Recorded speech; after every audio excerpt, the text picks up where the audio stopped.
Ma'am, take your hands out of your pockets, now. The voice cut through the terminal like a blade wrapped in authority, sharp enough to stop movement without ever raising volume. And for a split second, the rolling suitcases, the overhead announcements, even the distant hum of jet engines seemed to dim, as if the entire airport had taken a breath and forgotten to release it. And Ava Brooks didn't argue, didn't flinch, didn't even look surprised as the officer stepped closer, his hand firm against her shoulder, guiding her back a few inches from the security line, the cold glow of fluorescent lights reflecting off polished tile and catching the edge of his badge where it hung against a pressed Navy uniform. Officer Daniel Hayes, early 40s, posture rigid, jaw tight, the kind of man who had learned to trust instinct more than explanation, especially when that instinct whispered danger in places it didn't belong.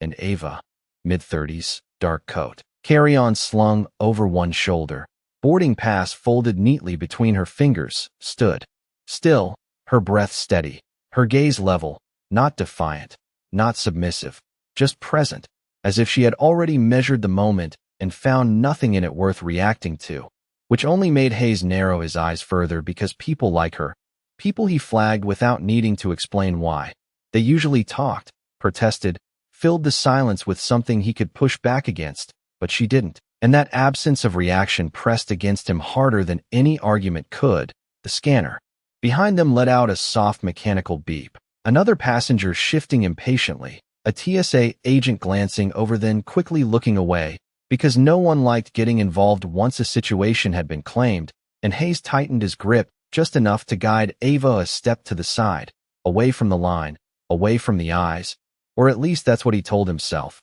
Even though phones were already lifting in the periphery, small black rectangles catching everything in silent observation, and Ava felt it, the shift in attention, the way space subtly reorganized around tension.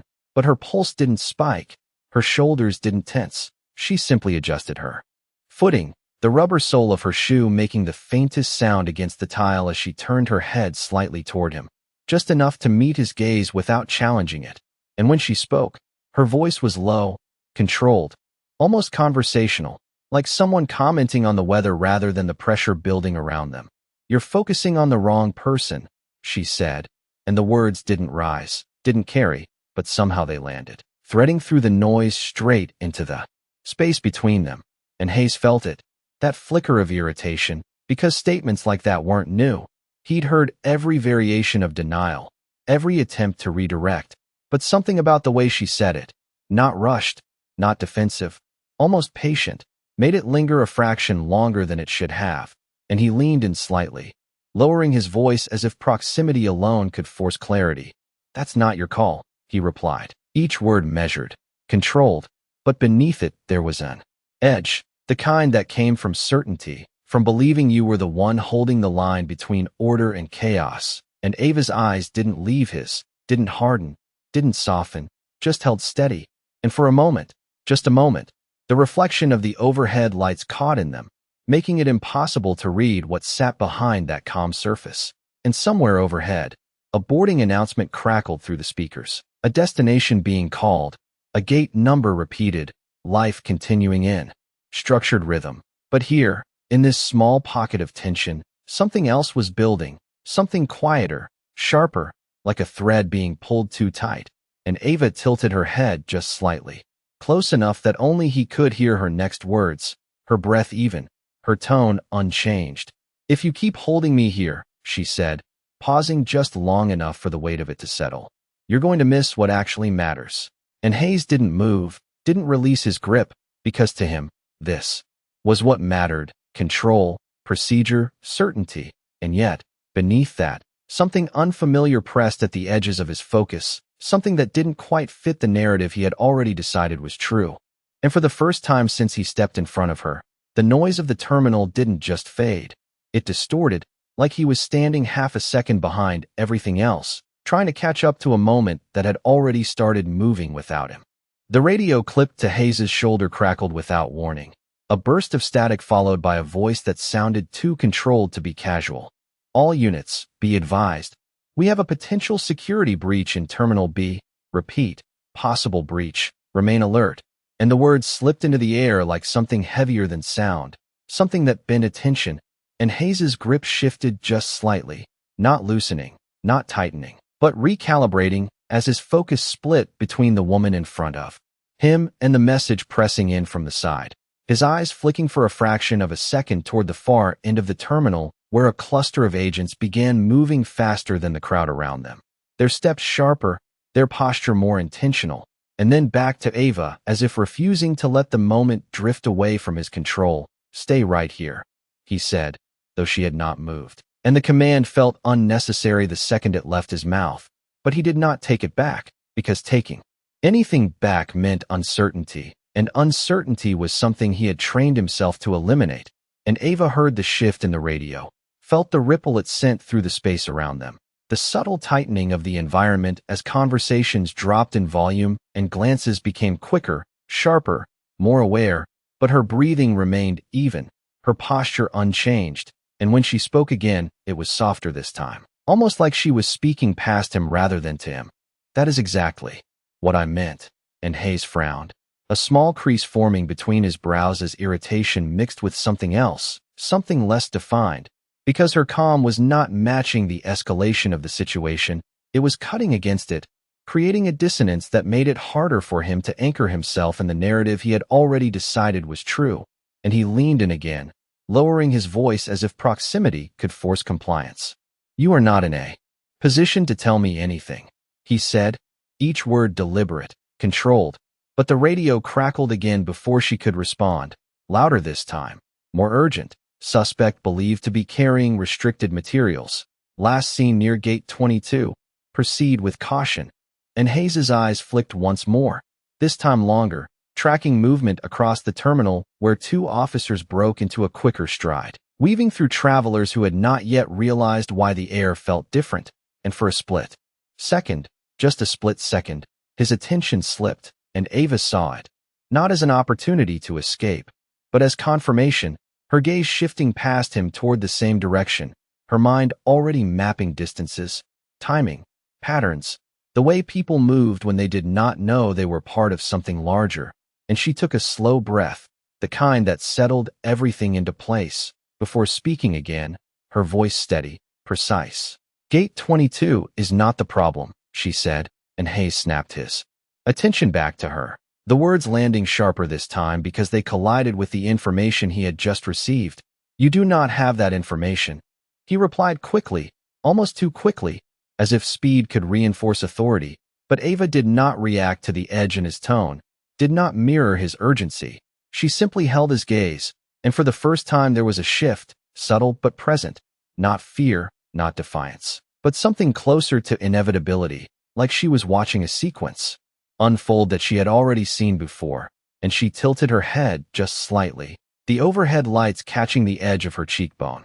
"You are about 30 seconds behind," she said, and the sentence did not rise, did not push, it simply existed, and Hayes felt it again, that disruption, that moment where certainty did not quite lock into place the way it should, and he opened his mouth to respond, to shut it down, to reassert control, but the radio cut in again, sharper now, almost breaking through the speaker. "Correction, suspect possibly diverted, unknown direction. All units adjust." And the words hung there, unfinished, incomplete, and for the first time Hayes hesitated, not outwardly, not enough for anyone watching to call it doubt, but internally, just enough to create a gap, and Ava saw it, felt the exact moment the structure shifted, and she leaned in slightly, not enough to challenge, just enough that her voice would not carry beyond him. "You are holding the only person who knows where to look," she said, and there was no urgency in it, no attempt to convince, just a statement placed carefully into the space between them, and Hayes's jaw tightened, his grip still firm, but no longer entirely certain, because somewhere beyond them, beyond the controlled perimeter he had tried to maintain, something was moving faster than he was, something he could not see yet. And for the first time since he had stepped in front of her, the possibility that he had chosen the wrong focus did not feel like a threat to his authority. It felt like a risk to everything else. Hayes did not respond immediately, and that silence stretched longer than it should have, just enough for the ambient noise of the terminal to seep back in. The rolling of carry-on wheels, the distant echo of a child laughing somewhere near a food court, the low hum of escalators moving people between levels as if nothing had shifted, but everything had, because now his focus was no longer anchored.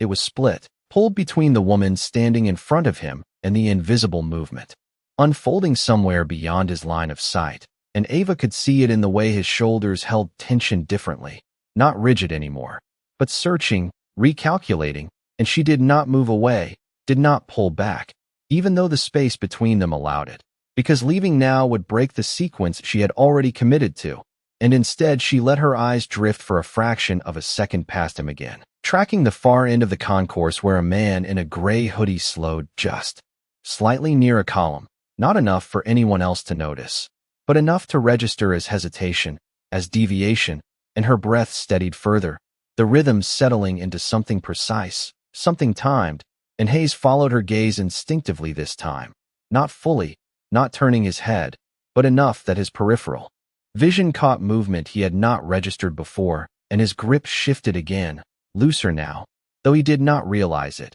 his attention trying to reconcile two conflicting signals, the training that told him to maintain control of the person in front of him, and the instinct that whispered something was happening elsewhere, something he was missing, and the radio crackled once more, sharper, more fragmented. Units report no visual at gate 22, suspect possibly changed direction again, maintain perimeter, and the words landed heavier now, because they contradicted the certainty he had been operating under, and Ava spoke before he could process it fully, her voice low, measured, cutting cleanly through the noise. "He is not running," she said, and Hayes blinked, the statement not aligning with the urgency in the radio.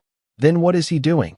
he asked, the question slipping out before he could stop it. And that alone shifted something, because it was no longer a command, it was not authority, it was inquiry, and Ava answered without hesitation, her eyes still fixed past him. "He is waiting for you to look away." And Hayes turned this time, not fully, but enough that his line of sight extended down the concourse. And there it was again, that man, now adjusting his position near the column, one hand dipping briefly into his jacket pocket before coming back out empty. Casual, too casual, the kind of movement that tried to blend into normalcy, but did not quite match the rhythm of everything else.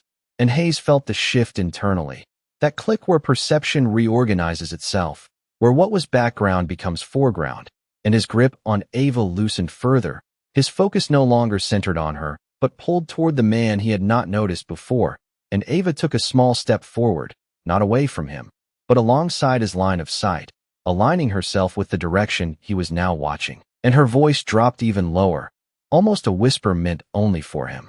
"If you move now, he will disappear into the crowd," she said, and Hayes hesitated again. But this time it was different. It was not uncertainty about her. It was uncertainty about himself, about the possibility that he had been one step behind the entire time. And the radio erupted again, more urgent, more chaotic, overlapping voices. "We have movement near the central concourse. Possible suspect matching partial description. Units respond." And Hayes's jaw tightened, his training telling him to act, to move, to engage. But Ava remained still, her posture grounded, her presence unshaken. And that contrast held him in place for one critical second longer, long enough for her to lift her hand slightly, not in resistance, not in surrender, but in signal, a subtle, controlled motion that no one else in the terminal would recognize. But somewhere across the concourse, another figure shifted in response, barely perceptible, and Hayes did not see that part, not yet, but he felt the shift in the air, the way tension redirected itself, and Ava's voice came again, steady, precise. "Do not chase what you think you see," she said, and this time, he did not interrupt, because something in the way she spoke no longer sounded like deflection, it sounded like direction, and for the first time since he had stopped her, Hayes realized that control did not always belong to the person holding on the tightest. Sometimes it belonged to the one who understood the moment before anyone else did. Hayes felt the moment stretch thin, like something fragile suspended between decision and consequence. And for the first time since he had stepped into her path, his hand no longer felt like an anchor of control, but a weight he had not fully justified. And he released it, not abruptly, not as an admission, but as a shift, a recalibration that he masked with a step forward. His eyes now locked down the concourse where the man in the gray hoodie had begun to move again, slow, deliberate, blending into the flow of passengers heading toward the gates, and the distance between them was not far, maybe 40 yards, but it felt longer now because the environment had changed, the air heavier, the patterns less predictable, and Ava moved with him, not behind, not in front, but just within his peripheral, her pace matching his without effort, her posture relaxed in a way that contrasted sharply with the tightening around them. And the radio continued to spill fragmented updates, voices overlapping, directions shifting, none of it aligning cleanly. Units reposition, maintain visual if possible, do not engage without confirmation. And Hayes absorbed it all, filtering, prioritizing, but the certainty he relied on was no longer clean, it was fractured, and he glanced once toward Ava, just a quick look, but enough to confirm she was still there, still calm, still watching the same point ahead. And he lowered his voice, not a command this time, not quite a question either. If you are wrong, he said, the sentence unfinished, because he did not need to complete it, and Ava did not respond immediately, her eyes tracking the man as he paused near a digital departures board, his reflection briefly visible in the glass before he shifted again, and then she spoke, her tone unchanged, I am not. And there was no emphasis, no insistence, just a statement placed with the same precision as everything else she had said, and Hayes felt it settle, not fully accepted, but no longer dismissed, and he adjusted his direction slightly, angling his path to intercept without drawing attention, his steps measured, controlled, and Ava mirrored the movement, her presence now less like a variable and more like a fixed point in the equation, something he had not anticipated but could not ignore, and ahead. The man's behavior shifted again, a brief glance over his shoulder, too quick for most to notice, but not for them, and then he resumed walking, faster now, not running, but no longer casual, and the crowd thickened near the intersection of two concourses, travelers converging, voices rising, the environment becoming more chaotic, more difficult to read, and Hayes felt the familiar pull to act, to close the distance, to assert control before it slipped further, but Ava's voice cut through again, low and steady. Do not rush him, she said, and he almost ignored it, almost accelerated, but something held him back, something in the pattern that had already proven itself twice, and he maintained his pace, resisting the instinct to surge forward, and in that restraint, something shifted again. The man ahead hesitated, just for a fraction of a second, as if expecting pursuit that did not come, and that hesitation exposed him, not dramatically, not in a way that drew the crowd's attention, but enough that another figure, positioned near a coffee stand, adjusted subtly, stepping into a path that intersected cleanly with the man's trajectory, and Hayes saw it then, the coordination, the invisible alignment that had been building beneath the surface, and his breath slowed. His focus sharpening as pieces began to connect, and Ava's hand lifted slightly again.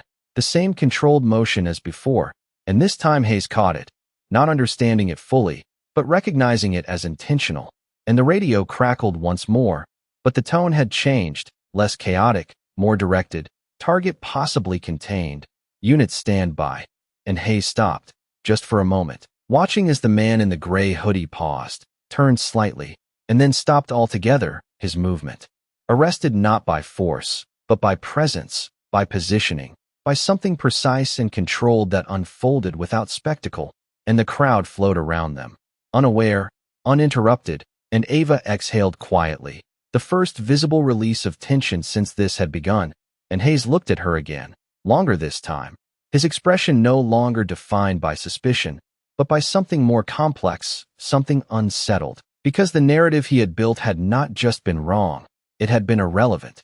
And Ava adjusted the strap of her bag, her posture returning to neutral as if the moment had already passed for her.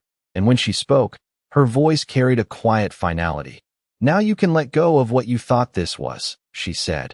And Hayes did not respond, not immediately, because for the first time, he was not sure what to say. The crowd did not react, not really, because nothing dramatic had happened in their view.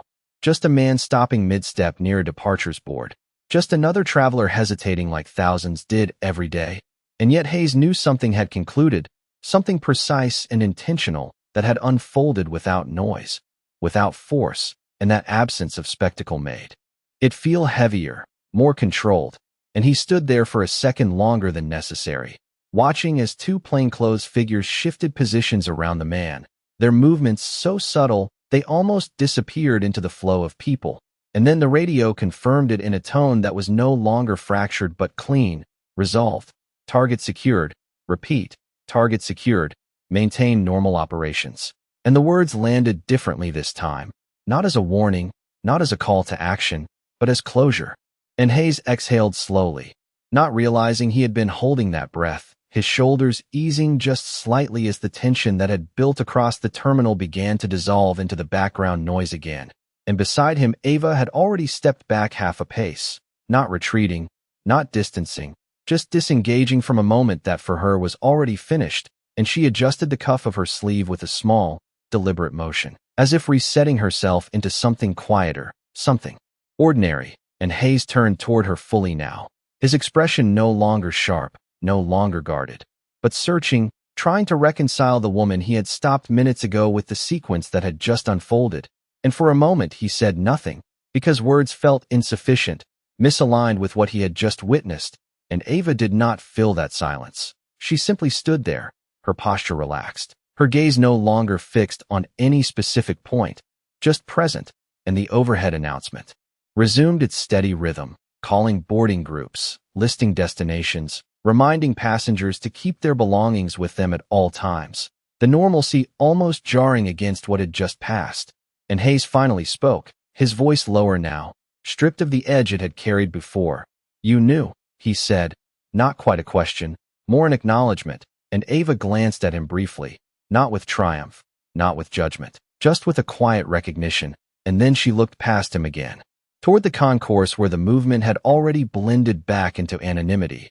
"I knew enough," she replied, and the simplicity of it carried more weight than any explanation could have. And Hayes shifted his stance, one hand resting briefly against his belt as if grounding himself in something familiar, something procedural, but it did not quite fit anymore, not in the same way. And he let it drop, his gaze returning to her, lingering now, not with suspicion, but with a kind of reluctant clarity. "You could have walked away," he said, and this time it was a question, a real one, and Ava's lips pressed together for a second, not in hesitation, but in consideration, as if weighing whether the answer mattered. And then she spoke, her tone steady, unembellished. "So could you?" And the words settled between them, not confrontational, not sharp, just true. And Hayes absorbed that, the implication threading deeper than anything else she had said, because it was not about the moment at the concourse.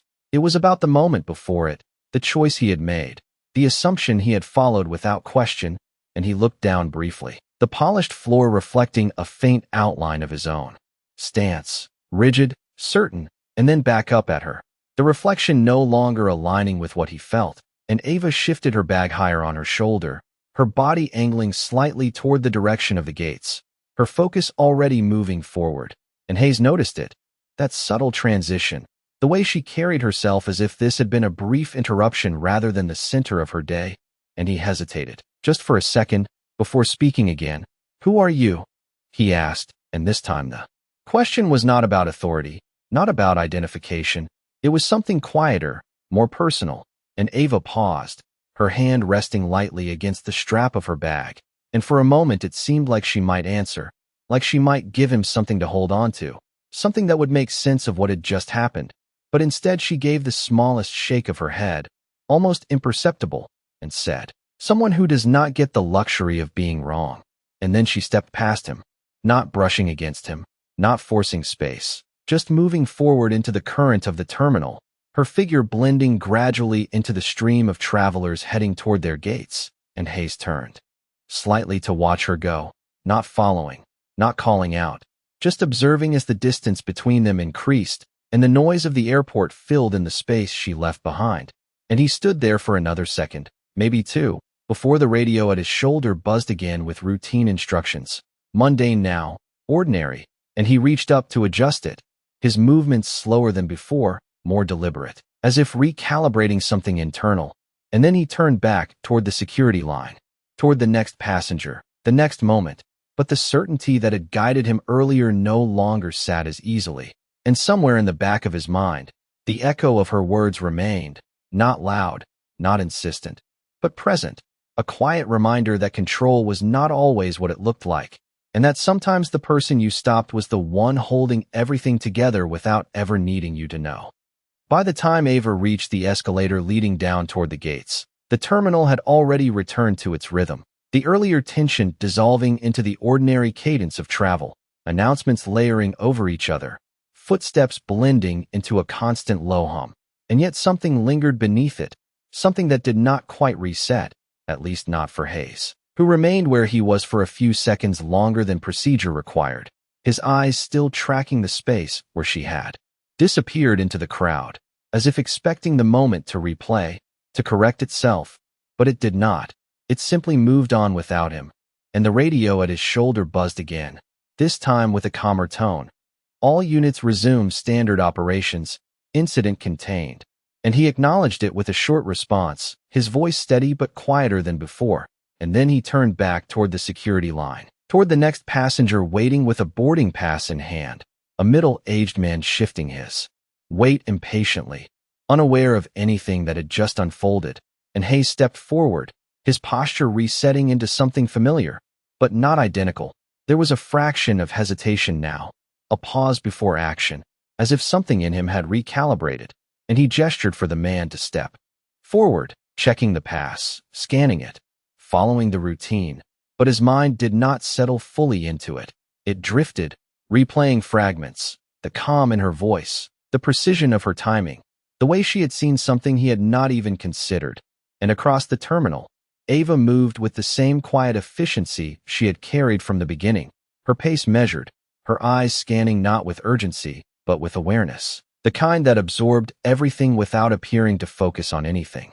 And she reached the base of the escalator, stepping onto it without breaking stride, the metal steps carrying her downward as she adjusted the strap of her bag again, her reflection briefly visible in the polished surface beside her. And for a moment, just a moment, her expression shifted, not into relief, not into tension, but into something softer, something almost reflective, as if she allowed herself a single breath outside of the role she had maintained, and then it was gone, replaced by the same composed neutrality as she stepped off at the lower level, blending into a new current of travelers heading toward Gate 14, and her hand slipped briefly into her coat pocket, retrieving a small device no larger than a key fob, her thumb pressing once, a subtle click that transmitted something unseen, and within seconds, a response vibrated lightly against her palm, confirmation without words, without acknowledgement. Just a silent alignment of people who understood their roles without needing explanation, and she tucked the device away, her focus shifting forward again, already moving beyond what had happened, because for her, moments like that did not linger, they stacked, one after another, part of a larger sequence that rarely paused long enough to examine itself. And back at the security checkpoint, Hayes finished processing another passenger, then another, his movements smooth, practiced. But each interaction now carried a slight difference, a fraction of attention that extended beyond the immediate, a question that hovered just beneath the surface of every decision.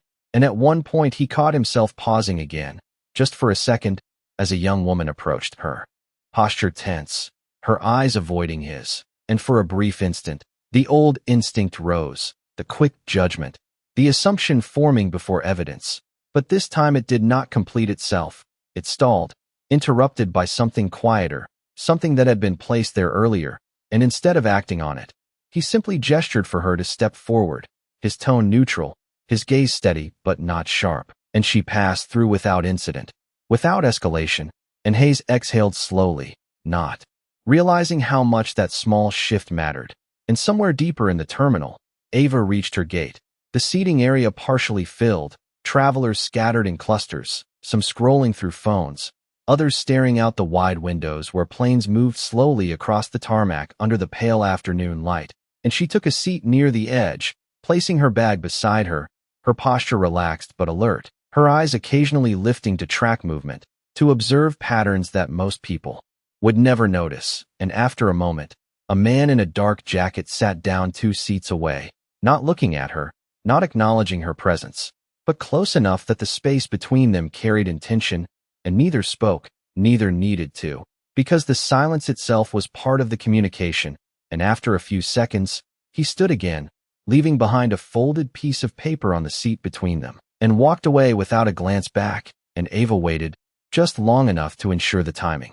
Aligned, then reached over, picking up the paper, unfolding it once, her eyes scanning the brief line written inside. And for the first time since the encounter at the checkpoint, a faint, almost imperceptible shift crossed her face, something closer to gravity than surprise, and she folded the paper again, slipping it into her pocket as the boarding announcement for her flight began to echo through the gate area, and she stood, blending into the line forming near the counter. Just another passenger now, just another name on a manifest. And behind her, the terminal continued its endless motion, unaware of how close it had come to something else entirely, unaware of the quiet decisions that had kept it moving exactly as it should. The line moved slowly, inch by inch toward the boarding counter, the soft shuffle of shoes against carpet blending with the steady rhythm of announcements echoing overhead, and Ava stood among them without drawing attention, her posture relaxed, her expression neutral, just another traveler waiting to be processed, and yet her awareness did not dim. It sharpened in quiet ways, tracking the cadence of movement, the spacing between people, the subtle inconsistencies that most would never notice. And her hand brushed lightly against the inside of her coat where the folded paper rested, the message still clear in her mind without needing to read it again. A single line, precise, deliberate, secondary contact compromised, a just route after landing. And the weight of it settled differently than the moment at the terminal had, not urgent, not chaotic, but deeper, more layered, because it meant the sequence had not ended, it had shifted, and she stepped forward as the line advanced, handing her boarding pass to the gate agent, her fingers steady, her voice calm as she acknowledged the routine greeting, and the agent scanned it without hesitation, returning it with a polite nod, unaware of anything beyond the surface interaction, and Ava moved past the counter, down the narrow jet bridge where the air changed, cooler, enclosed, carrying the faint scent of metal and recycled airflow. And each step forward narrowed the space around her, funneling movement into a single direction, a controlled transition from one environment to another, and she adjusted her pace slightly, not rushing, not slowing, just aligning with the flow while her mind recalculated the new variables, the compromised contact, the unknown adjustment waiting on the other side of the flight. And behind her the line continued to move, passengers following in quiet succession, conversations muted, the outside world already beginning to feel distant. And back at the checkpoint, Hayes stood at his station, but his attention was not fully there. It drifted again, replaying the encounter not as a single event, but as a sequence of choices, each one now carrying a different weight. And he caught himself watching the line more closely, not for threats, not in the way he had been trained, but for something else, something harder to define, the space between assumption and reality. And when his radio buzzed again, the voice on the other end was familiar, calmer now. "Officer Hayes, report to supervisor station when available." And he responded automatically, but there was a pause after, a fraction longer than usual, before he stepped away from his position, signaling another officer to cover. And as he walked through the terminal, the same environment that had felt controlled earlier now felt layered, more complex, as if he was seeing it for the first time without the filter he had relied on. And near Gate 14, Ava stepped onto the aircraft, greeted by the flight attendant with a practiced smile, the interior lighting warm, the aisle narrow, passengers already settling into seats, adjusting bags, exchanging brief words, and she moved down the aisle, counting rows, without appearing to, her gaze scanning quickly, efficiently, noting faces, postures, anything that broke pattern, and she reached her seat, sliding into it with a smooth motion, placing her bag beneath the seat in front of her, her movements unremarkable, precise, and she fastened her seat belt, the click quiet but definitive, a small anchor point in a sequence that was still unfolding, and she leaned back slightly, her eyes lifting toward the front of the cabin as the final passengers boarded. And for a moment, just a moment, everything aligned into stillness, the kind that comes before motion begins again, and she exhaled slowly, her focus narrowing inward, preparing for the next shift, and across the terminal Hayes reached the supervisor station, where a man in a dark suit stood waiting, his posture composed, his expression unreadable, and as Hayes approached, the man glanced up, his gaze assessing, measuring, and then he spoke, his tone calm but carrying weight. "Walk with me." And Hayes followed without question, the two of them moving through the terminal side by side, blending into the flow of people, and for a few steps there was silence, just the sound of their footsteps against the polished floor, and then the man spoke again. "You made a call out there," he said, not accusatory, not approving, just stating it, and Hayes nodded once, his jaw tightening slightly. "Yes, sir," he replied, and the man continued walking, his eyes forward. "And you adjusted when it mattered," he added, and that landed differently, not as praise, not as correction, but as acknowledgement, and Hayes absorbed it, the words settling into the space where uncertainty had been building, and after a moment he spoke, his voice quieter, more measured. "I almost did not," he said, and the man beside him gave a small nod, not looking at him. "But you did," he replied, and the simplicity of it carried more weight than anything else.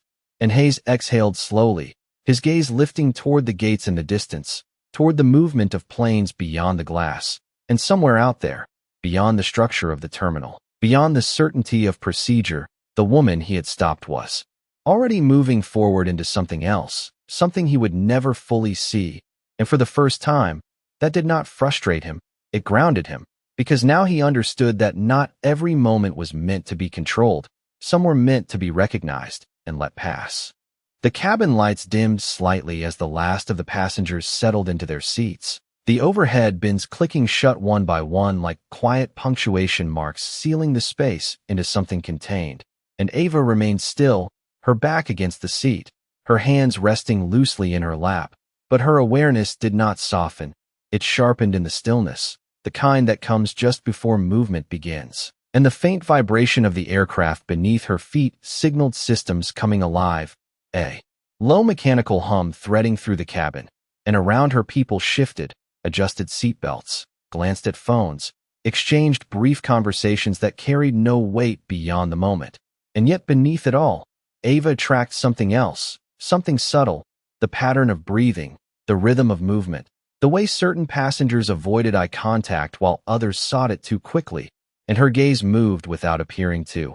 Catching reflections in the window, the slight tremor in a hand gripping an armrest 2 rows ahead, the delayed reaction of a man in the aisle seat across from her when the flight attendant passed by, small details stacking into a quiet map that only she was reading, and she leaned her head back slightly, her eyes half-lidded, not resting, just narrowing her field of focus, and the folded paper in her pocket pressed lightly against her side, a reminder that the sequence had shifted, that whatever waited after landing would not follow the expected path, and that meant the unknown had already entered the equation. And somewhere near the front of the cabin, a flight attendant began the safety demonstration, her voice calm, rehearsed, each word measured and familiar. But Ava did not listen to the content. She listened to the cadence, the consistency, the way it grounded the environment into something predictable, and that predictability made the deviations easier to detect. And there, just beyond it, a slight delay in response from a passenger seated near the emergency exit, not enough to draw attention, but enough to register, and Ava's eyes shifted for a fraction of a second, just enough to confirm the posture, the positioning, the tension held too tightly in the shoulders, and then she looked away, not locking onto it, not signaling interest, because attention itself could alter behavior, and she needed the pattern to remain intact, and the aircraft began to move.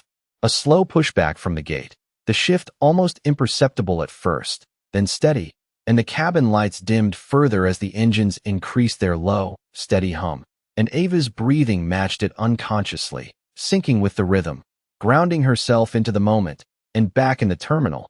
Hayes stood near the wide glass windows overlooking the runway, his arms at his sides, his posture no longer rigid, just present, and he watched as a plane began its taxi, the movement slow, deliberate, purposeful, and he did not know which flight she had boarded, did not know where it was headed, but that did not matter, because the understanding he carried now was not tied to her destination. It was tied to the moment they had shared, the choice he had almost made, and the one he had corrected just in time. And the man beside him, the supervisor, stood quietly for a moment before speaking again, his voice low, almost reflective. "You are going to see more situations like that," he said, not as a warning, not as instruction, but as a statement of fact. And Hayes nodded slowly, his eyes still on the moving aircraft. "I know," he replied, and there was no defensiveness in it, just acknowledgement.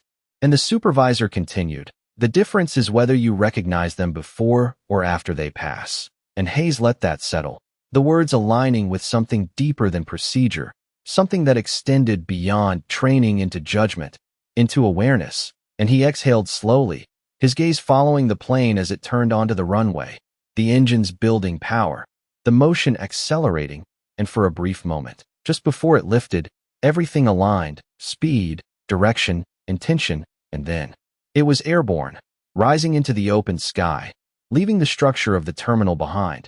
And inside that aircraft, Ava felt the shift as well, the moment the wheels left the ground, the slight drop in her stomach, the change in pressure, and she opened her eyes fully now, her focus sharpening again as the environment transitioned into something new, something contained yet moving forward at hundreds of miles per hour. And she adjusted her posture slightly, her hand brushing against the pocket where the message rested, and her gaze moved once more through the cabin, confirming positions, patterns, the same quiet map updating in real time. Because for her, the moment had not ended, it had simply evolved, and somewhere ahead, beyond the clouds, beyond the destination printed on her boarding pass, the next decision was already waiting. The aircraft leveled slightly as it climbed through a layer of pale clouds, the sunlight diffusing across the cabin in a soft, muted glow that erased sharp edges and turned everything into something quieter, something less defined. And Ava let her gaze rest on the window for a moment, not looking out, but using the reflection, watching the faint outlines of passengers behind her without turning her head, the glass becoming a second field of vision, subtle, indirect, precise. And the man near the emergency exit shifted again, just slightly, adjusting his posture as if trying to settle into comfort that did not come naturally. And that inconsistency held, small but persistent, like a note slightly off key in an otherwise steady rhythm. And Ava's breathing remained slow, even, her fingers resting loosely against her leg, but her mind continued, mapping, updating, aligning what she saw with what she knew. And the message in her pocket did not feel like a warning anymore. It felt like confirmation, because the compromised contact had already forced the sequence to adapt. And adaptation always revealed pressure points. And those pressure points were where truth surfaced, not loudly, not dramatically, but in quiet deviations that only became visible if you knew where to look. And she closed her eyes for a second, not to rest, but to recalibrate, to strip away the visual noise and focus on sound, on the layered hum of the engines, the soft murmur of conversations, the occasional click of a seatbelt being adjusted, and within that, something else, a pattern that did not quite align, a pause that lingered half a beat too long between movements. And she opened her eyes again, her focus returning to the cabin with sharper clarity. And the man ahead reached down briefly toward the floor, his hand disappearing from view for a fraction of a second before returning empty, the motion casual, almost unnoticeable. But Ava tracked it, not reacting, not shifting her posture, just absorbing it into the map she was building. And across the aisle, a woman scrolled through her phone, oblivious, her expression neutral, her world contained within a screen. And 2 rows behind, a child laughed softly, the sound light, unburdened, a reminder of how normal everything appeared on the surface. And that contrast deepened the tension, rather than easing it, because the more ordinary the environment, the more hidden the anomalies became. And Ava leaned her head back slightly again, her eyes half-lidded, her awareness stretching outward without appearing to focus. And the flight attendant moved down the aisle with a cart, offering drinks, her voice calm, routine.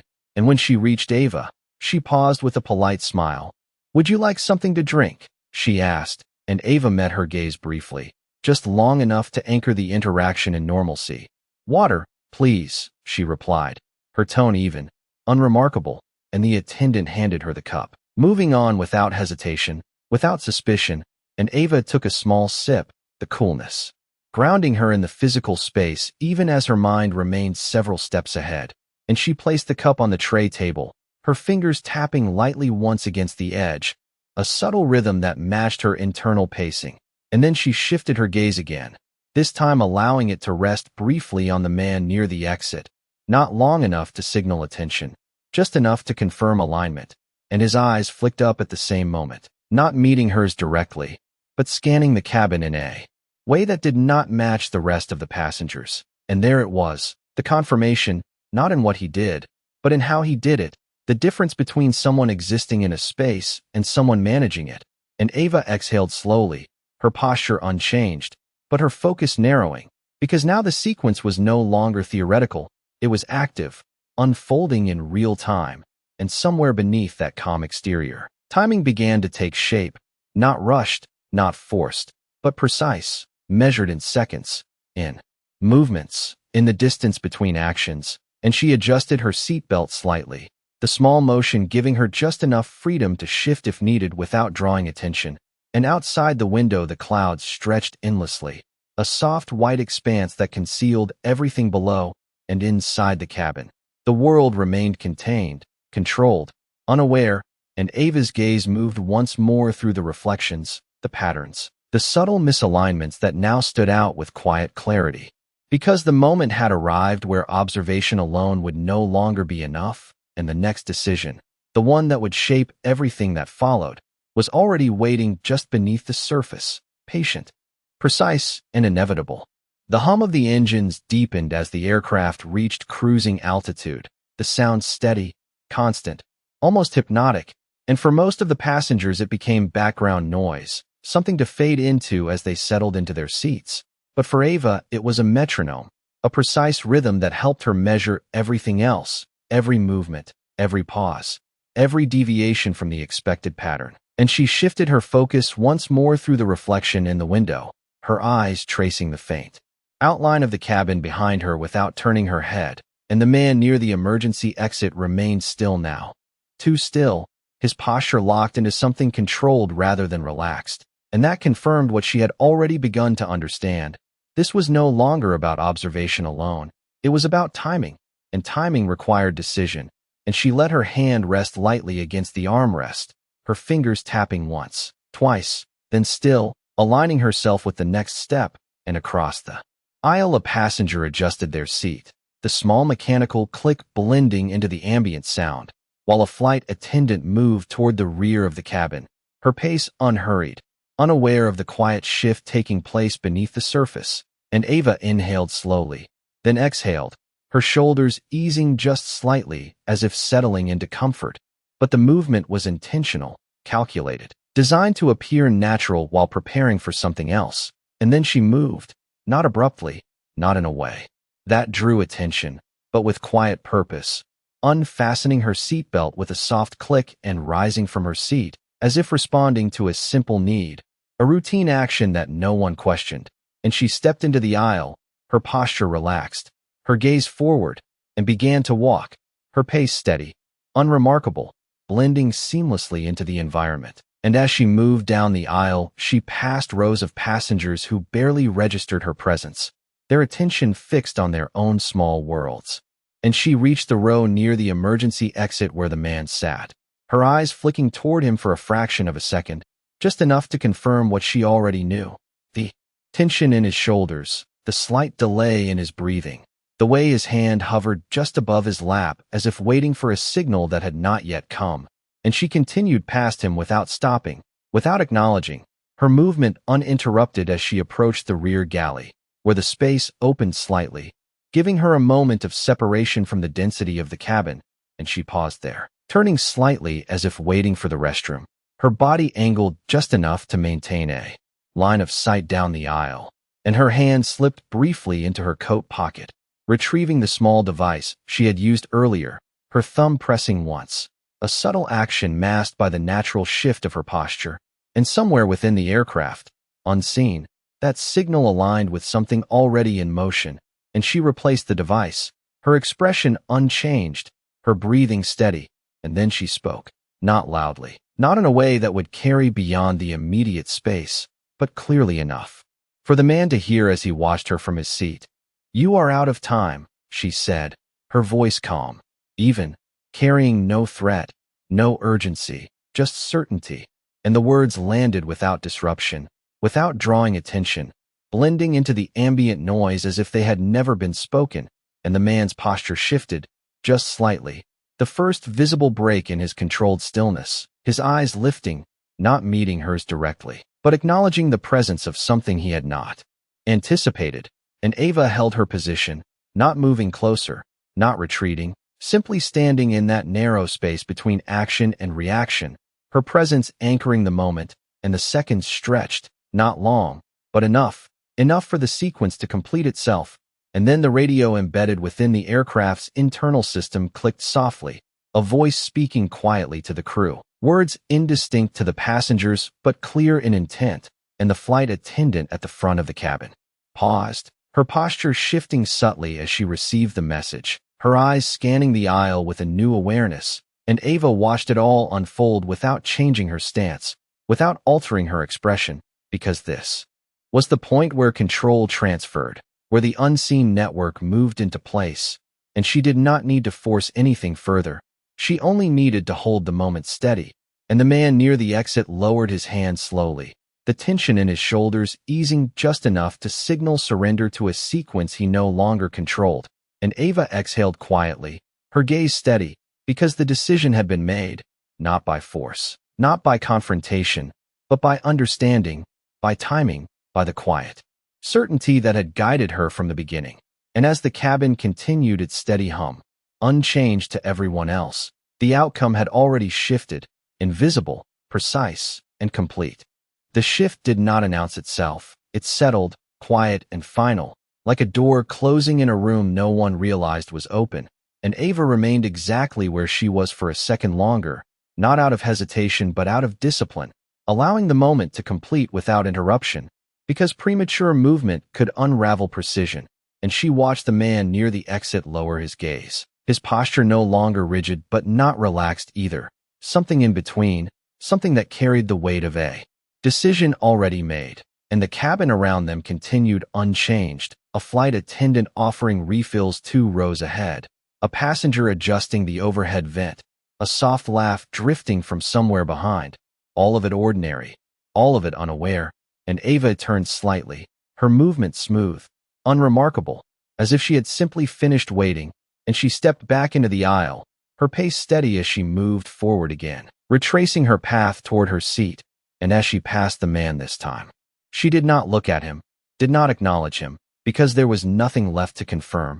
The sequence had already resolved, and he remained still, his hands now resting openly in his lap, his focus directed forward, as if blending back into the anonymity he had briefly stepped outside of.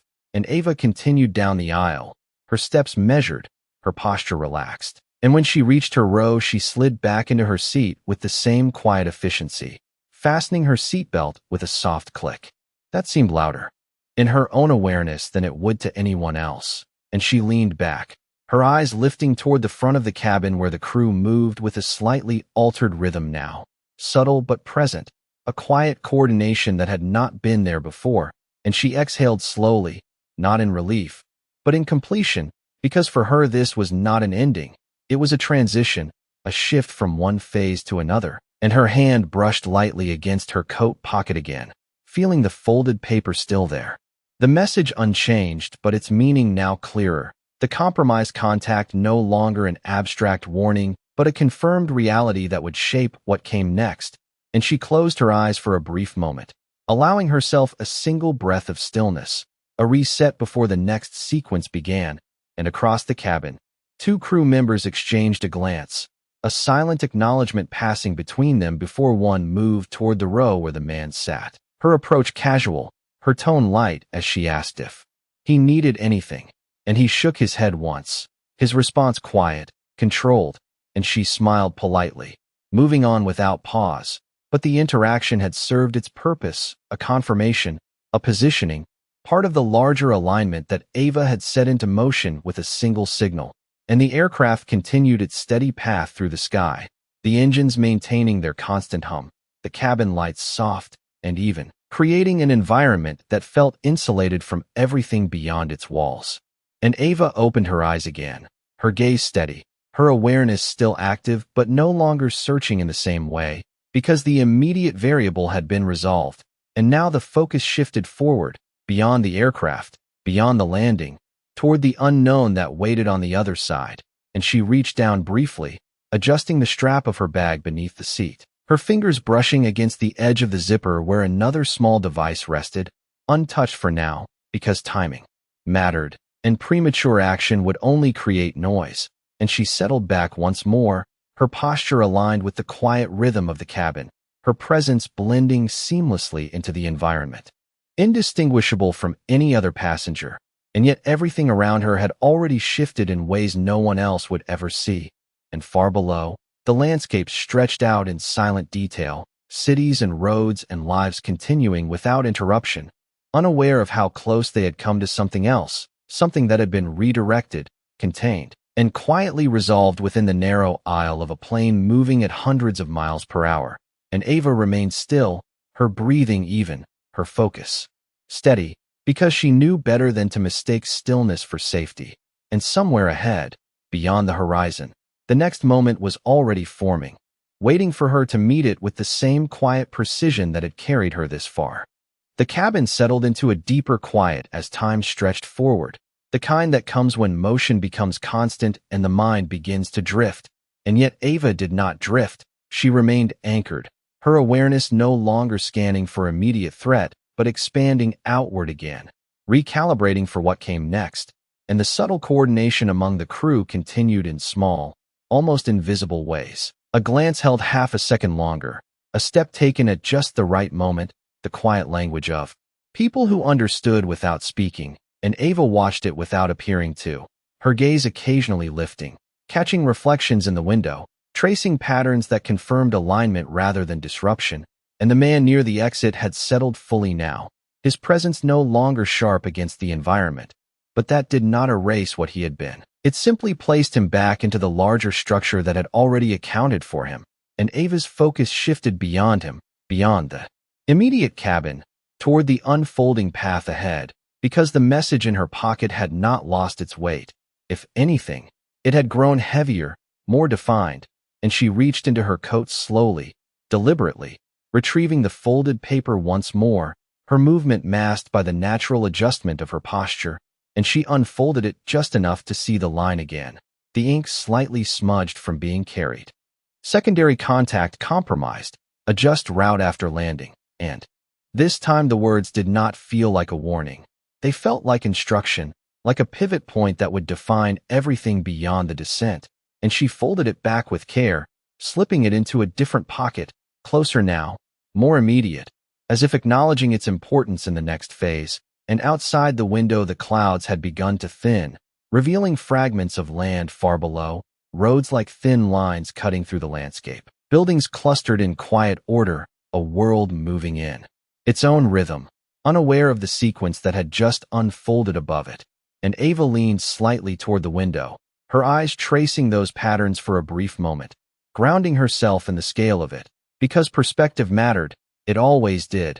And then she shifted back, her focus returning inward as the cabin lights brightened slightly, signaling the gradual approach toward descent, and a soft chime echoed through the aircraft, followed by the captain's voice, calm, steady, announcing their estimated time of arrival, weather conditions, routine details that reassured the passengers without revealing anything beyond the surface. And around her people began to stir, adjusting seats, gathering belongings, preparing mentally for the transition from air to ground, and Ava mirrored none of it.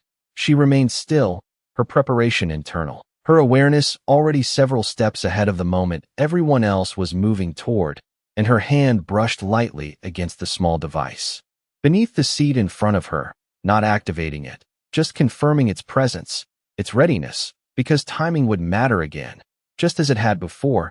And across the aisle the woman with the phone finally looked up, stretching slightly, her attention returning to the physical space, and 2 rows ahead the man who had drawn Ava's focus earlier shifted again, but now the movement was different, no longer controlled, no longer calculated, just a passenger preparing for landing, and that contrast settled into Ava's understanding. The transformation from anomaly to ordinary, not erasing the past, but confirming the sequence, had moved forward, and she exhaled slowly, her shoulders relaxing just enough to match the cabin's gradual release of tension.